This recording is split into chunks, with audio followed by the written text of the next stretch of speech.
السلام علیکم۔ بسم اللہ الرحمن الرحیم۔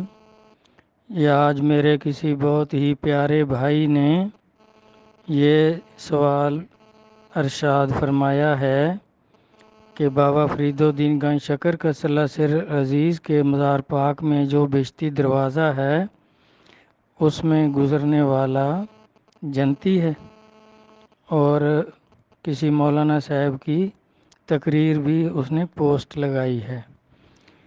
تو مولویوں سے تو ہمارا تعلق نہیں ہے، جو مرضی کہتے رہیں، وہ اپنی مرضی ہے، ان کی جو مرضی کہہ سکتے ہیں۔ تو اس بارے میں پہلے دیکھیں قرآن پاک سورۃ حجرات اور اس کی آیت نمبر 1 میں اللہ تبارک تعالیٰ فرماتے ہیں کہ اے ایمان والو، اللہ اور اللہ کے رسول سے آگے نہ بڑھو۔ حد سے بڑھنے والوں کو اللہ پسند نہیں کرتے۔ حد سے آگے نہ بڑھو، اللہ اور اللہ کے رسول۔ اس کی تشریح میں سب فرماتے ہیں اولیاء کرام کے جو حدود اللہ اور اللہ کے رسول نے مقرر کر دی ہیں ان سے آگے نہ بڑھو، اللہ اور اللہ کے رسول اس کو پسند نہیں کرتے۔ تو دوسری حدیث پاک ہے، نبی علیہ الصلوۃ والسلام نے فرمایا کہ جس نے دل سے پڑھا لا الہ الا اللہ داخل ہوگا جنت میں بلا حساب۔ ابو ہریرہ رضی اللہ عنہ پوچھتے ہیں کہ یا رسول اللہ صلی اللہ علیہ وآلہ وسلم، چاہے وہ چوری کرے زنا کرے؟ نبی علیہ الصلوۃ والسلام نے فرمایا چاہے چوری کرے چاہے زنا کرے۔ اس طرح 3 دفعہ انہوں نے عرض کیا اور 3 دفعہ آپ نے وہی فرمایا کہ جو بھی کرے، جس نے دل سے پڑھا لا الہ الا اللہ داخل ہوگا جنت میں بلا حساب۔ تو انہوں نے عرض کیا کہ یا رسول اللہ صلی اللہ علیہ وآلہ وسلم، میں اس کا اعلان کر دوں؟ اور میں کر دوں۔ آگے لمبی حدیث ہے کہ وہ اعلان کرنے چلے تو آگے سے حضرت عمر رضی اللہ عنہ نے پوچھا تو انہوں نے کہا میں یہ اعلان کرنے جا رہا ہوں، آپ نے مارا۔ تو وہ حدیث سب کو یاد ہے۔ تو اس طرح ان دو، ایک آیت قرآنی سورۃ حجرات پہلی آیت اور دوسری یہ حدیث، اس کو ذہن میں رکھیں تو پھر آگے میں اس بیشتی دروازے کے بارے میں جو کچھ خواجہ نظام الدین اولیاء قدس اللہ سر العزیز نے فرمایا وہ عرض کرتا ہوں۔ دیکھیں یہ واحد حدیث ہے جس کے سب راوی جن میں سے یہ گزری ہے وہ اولیاء کرام ہیں۔ باقی کوئی حدیث بھی ایسی نہیں ہے جس کے سب راوی جو ہیں وہ اولیاء کرام ہوں۔ وہ علماء ہیں اور کئی بالکل دیہاتی بھی تھے، کتنے آدمیوں سے گزر کر بخاری مسلم وغیرہ کو پہنچی ہے۔ تو ان میں سارے کے سارے راوی کسی حدیث کے بھی اللہ کے ولی نہیں ہیں، اور یہ واحد حدیث ہے کہ جس کے سارے راوی اولیاء کرام ہیں، کیونکہ نظام الدین اولیاء قدس اللہ سر العزیز اس کی روایت کرتے ہیں کہ مجھے نبی علیہ الصلوۃ والسلام نے یہ فرمایا، اور آگے ان کے بھی جتنے ہوئے ہیں سلسلے میں اولیاء کرام وہ اس کو بیان کرتے آئے ہیں۔ تو اس کا خواجہ صاحب فرماتے ہیں کہ جب بابا فرید الدین گنج شکر قدس اللہ سر العزیز کا وصال پاک ہو گیا تو آپ کے مزار بنانے کا وقت آیا، تو انہوں نے سب اپنے پیر بھائیوں سے مشورہ کیا کہ ہم بھی بابا صاحب کا جو مزار ہے وہ اسی طرح بنائیں گے جس طرح حضور نبی کریم صلی اللہ علیہ وآلہ وسلم کا بنایا گیا تھا۔ وہ کس طرح بنایا تھا کہ آپ کے مزار پاک کو بھی جتنے اینٹ پتھر لگے تھے وہ مدینہ شریف کے باہر رکھے تھے، اور وہاں سے ہر پتھر کو غسل دیتے تھے، اور وہاں سے لے کر مزار پاک تک حافظ قرآن بیٹھے تھے اور پہلا حافظ الف لام سے شروع کرتا تھا، اور مزار پاک تک پہنچتے پہنچتے سب حافظ آگے آگے 2 4 4 رکوع پڑھتے تھے۔ تو جب مزار پاک تک وہ پتھر پہنچتا تھا انجینئر تک، تو والناس تک قرآن پاک اس پر ختم ہو جاتا تھا، پھر وہ پتھر انجینئر پکڑ کر آپ کے مزار پاک کو لگا دیتا تھا۔ تو اس طرح انہوں نے بھی یہی طریقہ اختیار کیا۔ یہ پاک پتن شریف جو آپ کا مزار پاک ہے، اس کے اس وقت شمال میں یہ دریائے راوی بہتا تھا، تو ابھی بھی وہاں پتن والی مسجد مشہور ہے۔ وہاں اب مسجد بنی ہوئی ہے، تو وہاں سب اینٹیں رکھی گئی اور پتن سے لے کر اب وہاں پتن والی مسجد ہے، آپ جا کر دیکھ سکتے ہیں۔ اب جو دریائے راوی ہے یہ شمال کی طرف آ گیا ہے، جیسے جس پر اب ماڑی پتن جس کو کہتے ہیں پل بنا ہوا ہے اس پر گزرنے کے لیے، تو یہ اس وقت جنوب کی طرف بہتا تھا، پاک پتن شریف کے جنوب کی طرف، اور جس جگہ پتن تھا اس جگہ اب پتن والی مسجد بنی ہوئی ہے۔ تو وہاں اینٹیں رکھی گئیں اور وہاں سے مزار پاک تک حافظ قرآن جو تھے وہ بٹھائے گئے۔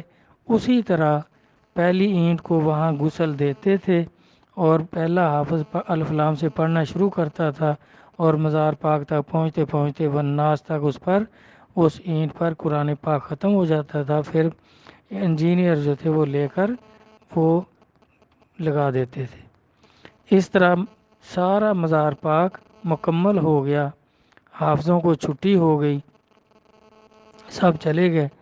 تو پھر خواجہ صاحب نے دیکھا کہ قبر مبارک جو ہے اس کو اینٹیں لگانا بھول گئے، مزار بن گیا، گنبد شریف بن گیا، اور قبر مبارک جو تھی اس کے لیے اینٹیں نہ لگائیں اور نہ پڑوائیں۔ تو آپ بہت پریشان ہوئے کہ اب جو اصلی مقصد ہے وہ تو رہ گیا، کہ اب قبر مبارک کو اگر سادہ اینٹیں لگائیں جن پر قرآن ختم نہ ہو تو یہ پھر مزار کا تو مقصد ہی ادھورا رہ گیا۔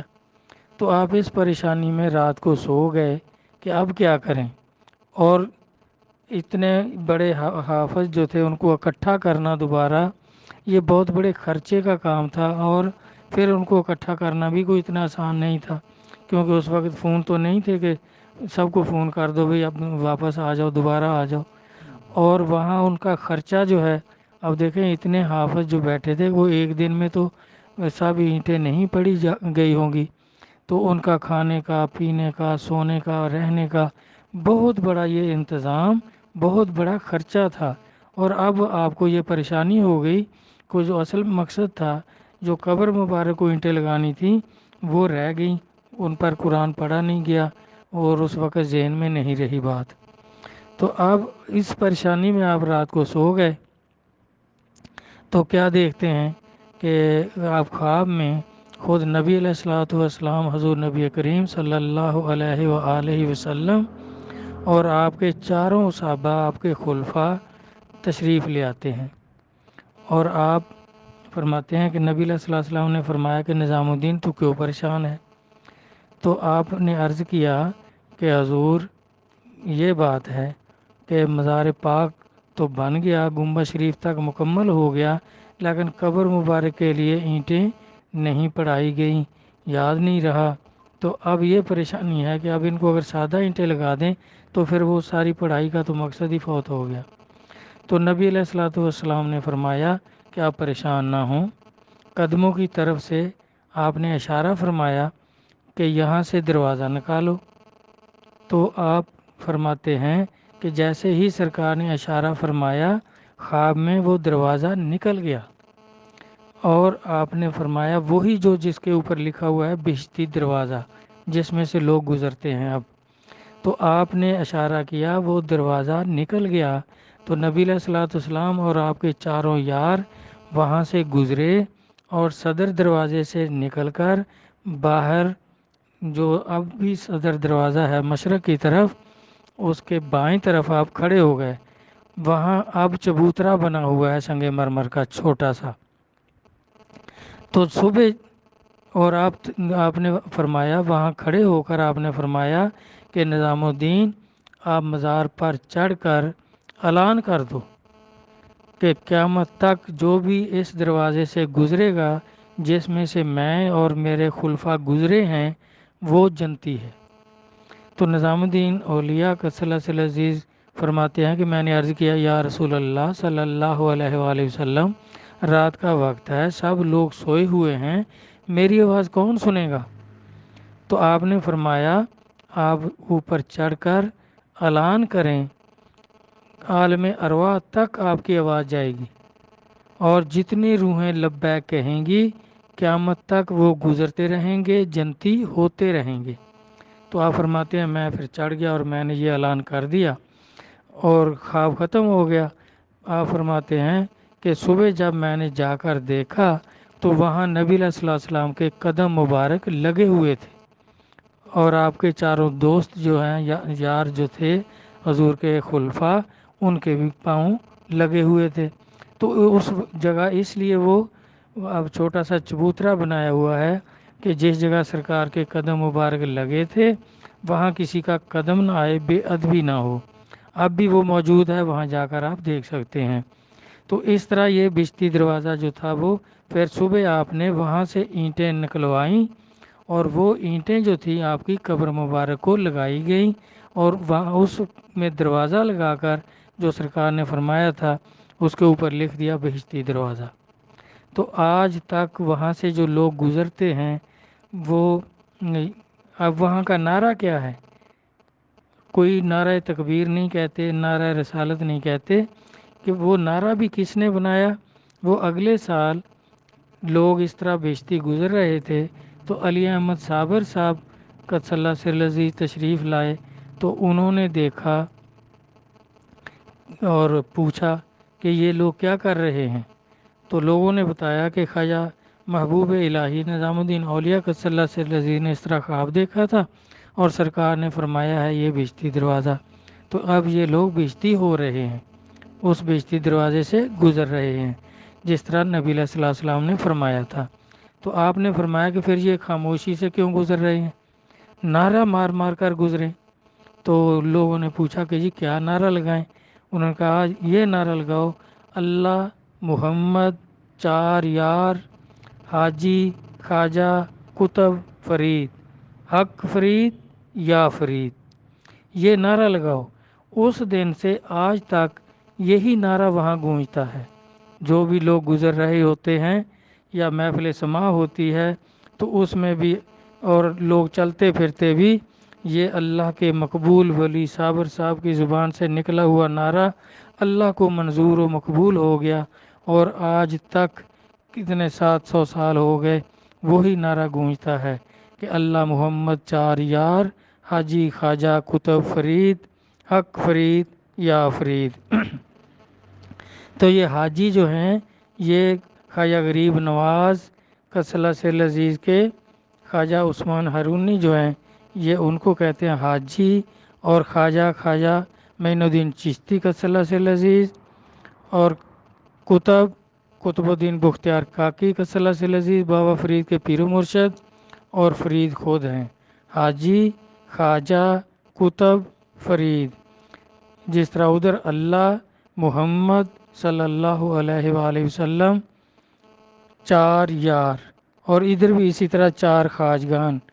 تو یہی نعرہ آج تک وہاں مشہور ہے، اور کسی اللہ کے ولی نے اس کی تردید نہیں کی۔ اب یہ جو مولانا صاحب اس طرح کر رہے ہیں یہ حد سے بڑھ رہے ہیں۔ اللہ منع کرتا ہے، سورۃ حجرات پہلی آیت جو میں نے پہلے عرض کی ہے کہ اللہ رسول سے آگے نہ بڑھو، کیونکہ اللہ اور اللہ کے رسول نے تو یہ نہیں فرمایا کہ اگر وہ پھر گناہ کرے گا تو پھر دوزخی ہو جائے گا۔ انہوں نے تو جنتی تک فرمایا، ادھر تک ہی اللہ کے ولی اس کو ارشاد فرماتے آ رہے ہیں، اور یہ اس کو اپنی مرضی سے کہہ رہا ہے۔ یہ اللہ نے نہ اللہ کے رسول نے نہیں فرمایا کہ اس کے بعد اگر اس کے اعمال اچھے نہ ہوئے تو پھر دوزخی ہو جائے گا۔ تو یہ حد سے بڑھنا ہے، اللہ حد سے بڑھنے والوں کو پسند نہیں کرتے۔ اور اسی طرح وہ حدیث پاک کہ نبی علیہ السلام نے فرمایا کہ جس نے دل سے پڑھا لا الہ الا اللہ داخل ہوگا جنت میں بلا حساب۔ اور ابو ہریرہ رضی اللہ عنہ عرض بھی کر رہے ہیں، 3 دفعہ عرض کیا کہ چاہے وہ زانی ہو چاہے چور ہو، تو آپ نے فرمایا جو کچھ بھی ہو تیری ناک خاک آلود ہو وہ جنتی ہے۔ تو اس طرح جو اللہ اور اللہ کے رسول نے نہیں فرمایا تو ان کے فرمان کے ساتھ آگے یہ اپنی طرف سے نہیں جوڑنا چاہیے، یہ حد سے بڑھنا ہے۔ تو یہ جو نبی صلی اللہ علیہ وسلم نے 72 فرقے دوست کی، سنتین و سبعین فرقتن کلہ فی النار، یہ اسی لیے دوست کی ہیں کہ یہ حد سے آگے بڑھتے ہیں، جو اللہ رسول نے نہیں کہا وہ یہ اپنی طرف سے کہہ دیتے ہیں، اپنی عقل سے کہہ دیتے ہیں، اور اپنی عقل سے قرآن و حدیث میں کہنا، نبی صلی اللہ علیہ وسلم نے فرمایا وہ اپنے آپ کو دوزخی بنا رہے ہیں، یہ دوزخ کا ایندھن ہے۔ تو اس طرح میرا بھائی، اس لیے سرکار نے فرمایا یہ سارے فرقے، یہ ابن ماجہ جلد 2 3993 نمبر حدیث پاک ہے، اور اللہ نے منع کیا فرقے نہ بناؤ، یہ فرقے بنانے سے باز نہیں آتے، یہ حد سے بڑھتے ہیں۔ اسی طرح ہر کام میں جو اللہ رسول نے جتنا فرمایا اس سے آگے بڑھنا جو ہے اللہ اس سے منع کر رہے ہیں کہ اللہ اور اللہ کے رسول سے آگے نہ بڑھو، نہیں تو جہنمی ہو جاؤ گے، دوزخ کا ایندھن ہو جاؤ گے۔ تو یہ باز نہیں آتے۔ اللہ رسول قرآن و حدیث کو سمجھنے کی، اور اس بہشتی دروازے میں کیا حکمت ہے اور اس کی برکتیں نصیب فرمائے، سب کو وہاں سے گزرنا نصیب فرمائے، اور اللہ رسول اپنا فضل و کرم فرمائیں، سمجھ عطا فرمائیں۔ جس طرح علی علیہ السلام سے کسی نے پوچھا کہ کیا قرآن پاک کے علاوہ بھی آپ کو کوئی علم ہے کہ آپ ہر مسئلے کا حل بالکل صحیح اور فوراً فرما دیتے ہیں؟ تو آپ نے فرمایا رب ذوالجلال کی قسم، اس قرآن کے علاوہ اور کوئی علم ہے ہی نہیں، لیکن اللہ تبارک تعالیٰ نے ہمیں سمجھ عطا فرمائی ہے۔ تو دوسری حدیث پاک ہے کہ اللہ تبارک تعالیٰ، نبی صلی اللہ علیہ وسلم فرما رہے ہیں کہ اللہ تبارک تعالیٰ جس کے دین کی بھلائی چاہتے ہیں اس کو سمجھ عطا فرماتے ہیں۔